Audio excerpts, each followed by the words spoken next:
I've been the Accord Assembly's primary human language interpreter for 11 years.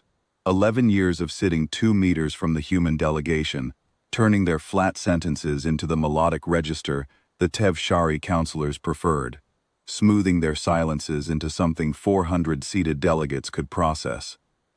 I thought I understood them. The sanctions vote came on the 9th day of the third conclave, Assembly Year 4417. It had been building for months, maybe years, depending on how far back you care to look. The Accord had grown uncomfortable, not with anything Earth had done, precisely, but with how much of it there seemed to be. Human commercial freighters in too many corridors, bilateral trade agreements signed quietly with independent systems outside Accord jurisdiction, a merchant fleet that appeared everywhere at once without ever threatening anyone. The Tev Shari delegation tabled the motion. The Reneth co-signed. The Jolket abstained, which in Jolket parliamentary custom meant support with deniability. Final count: 31 in favor, 4 against, 9 abstentions.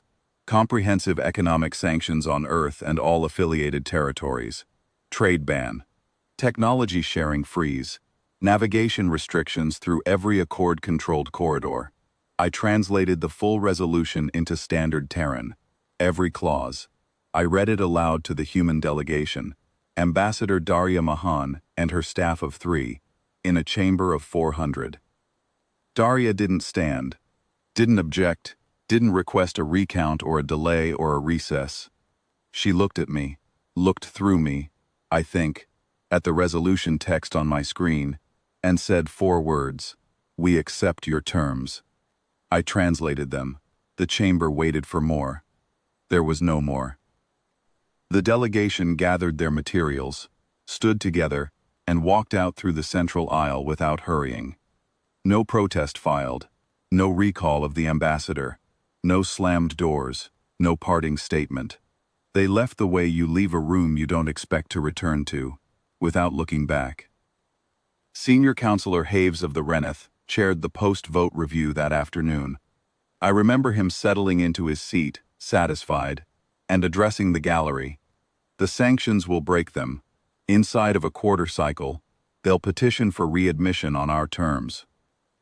I translated that too, although there was no one at the human bench to hear it. The first week, nothing happened. The Accord's trade monitors confirmed that human commercial vessels had withdrawn from all sanctioned corridors on schedule. Technology sharing feeds went dark. Navigation beacons in jointly maintained sectors reverted to Accord-only protocols. Heaves called it compliance. He used the word twice in the morning briefing, the second time with a small nod to the Tev Shari delegation, as though he had done them a personal favor. The assembly moved on to other business. The second week, the Jolket Trade Ministry filed a quiet internal report. 17 independent systems that held bilateral agreements with Earth had declined to reroute their commerce through Accord channels. They hadn't protested the sanctions. They'd simply continued purchasing from Earth through routes the Accord didn't control, routes no one in the assembly had known existed. The Reneth Intelligence Bureau filed a parallel report on the same day. It concerned Earth's commercial fleet, the one the Accord had spent 2 years worrying about. The report stated, in language I will never forget translating, that the fleet the Accord had been monitoring represented approximately 11% of humanity's actual merchant marine capacity. The remainder had been operating in systems the Accord had no presence in, systems Earth had charted, settled, and traded with for decades without filing a single navigation disclosure. Nobody in that chamber had ever heard the number, 11%. I don't know who leaked the military assessment. It arrived at my translation desk inside a Jolket diplomatic pouch, classified well above my clearance. But it was written in Terran Standard, and the Accord had no one else who could read it. Earth's active military fleet, the patrols, the border cutters, the escort frigates, the Accord had catalogued and counted and planned against for years, was a garrison force.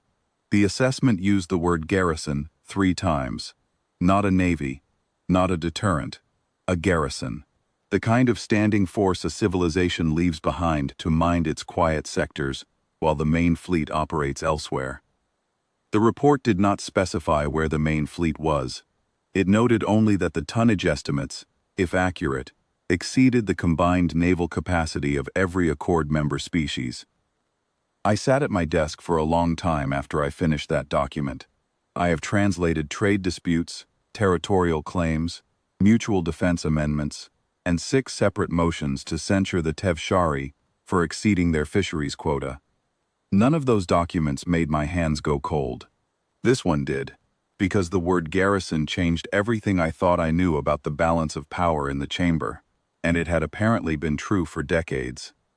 That night I went back through 11 years of transcripts, every statement the human delegation had ever made, every answer Daria or her predecessors had given when the Assembly demanded reports on Terran fleet strength, trade volume, territorial extent. Every time they had said our current deployments, or our active trade partners, or our registered merchant vessels. Current, active, registered. They had never lied. Not once in 11 years. They had answered exactly what was asked, precisely and completely, and nothing beyond it. The Accord had heard, "This is everything," because that was what the Accord expected to hear. The humans had never said it. I had never translated it, because it had never been spoken. The emergency session was called on the 14th day, every delegation seated. The gallery was full for the first time since the sanctions vote. Aides, attachés, observers from non-voting species who normally sent their most junior staff. The chamber hummed with the particular frequency the Tevshari produce under acute distress, a low, sub-audible drone that vibrates in the bones of anyone sitting close enough. I had learned, over 11 years, to associate it with fear. I had never heard it from all of them at once. Haves opened the session. He did not look satisfied anymore. "The Accord requires clarification," he said, reading from a prepared statement, "regarding the scope and nature of Terran activity beyond Accord-monitored space." I translated it. I routed it to the human delegation's communication channel, still formally active despite the sanctions. Darya Mahan arrived 40 minutes later, alone. No staff, no documents. She walked down the central aisle, the same way she had walked out 14 days before, measured, unhurried, entirely composed. She sat at the human bench, placed both hands flat on the surface, and looked at Haves. She said nothing. Haves waited. The chamber waited. The Tevshari drone deepened until I could feel it in my teeth. "Ambassador Mahan," Haves began again, "the Accord has specific questions regarding—" "I heard the question," Darya said. 5 words. Then silence. Hands flat on the table. Eyes on Haves. No movement. Haves tried 3 more times over the next hour. Each time, Darya acknowledged with the same 5 words. I heard the question, then nothing. No answers. No demands. No counteroffer. She did not ask for the sanctions to be lifted. She did not threaten retaliation. She did not explain. She waited. The way someone waits who has been waiting a very long time and does not mind waiting longer. I think that was the moment the chamber understood. Not the fleet estimates. Not the trade figures. Not the intelligence reports. It was the silence. It was one woman sitting alone in a room of 400 counselors who had voted to sanction her civilization, and she was not afraid, and she was not angry, and she was not asking for anything. I understood it then, the same way Haves understood it, the same way every counselor in that rising Tevshari hum understood it, as the sound filled the chamber like something structural giving way. The sanctions hadn't contained anything. Earth's trade had never depended on Accord corridors. Earth's fleet had never been constrained by Accord oversight. Earth's reach had never been bounded by Accord knowledge. For 11 years, probably longer, probably for the entire span of human membership in the Accord, they had been showing us a fraction. Not because they were hiding, because they had chosen to. The sanctions didn't take anything from Earth. They took away the reason Earth had been holding back. Haves adjourned the session without a vote. No resolution passed. No formal statement issued. No motion to revisit the sanctions, because no one in that chamber wanted to draw attention to what the sanctions had done. The counselors filed out in silence, and the Tev-Shari drone hung in the empty chamber like something that would not heal. Daria stood, straightened her jacket, and walked out through the central aisle for the second time in 2 weeks. She passed my translation station on her way to the doors. She didn't stop. She didn't look at me, but she slowed, just half a stride, just enough that I caught it, and said, very quietly, almost to herself, 11 years was long enough. I didn't translate it. There was no one left to translate it for. I sat alone in the chamber after that, listening to the silence settle. It was the same silence that had always been there, the silence between what the humans said and what they didn't. I had been translating the wrong half for 11 years. I had been translating their words. What mattered was everything they had chosen not to say.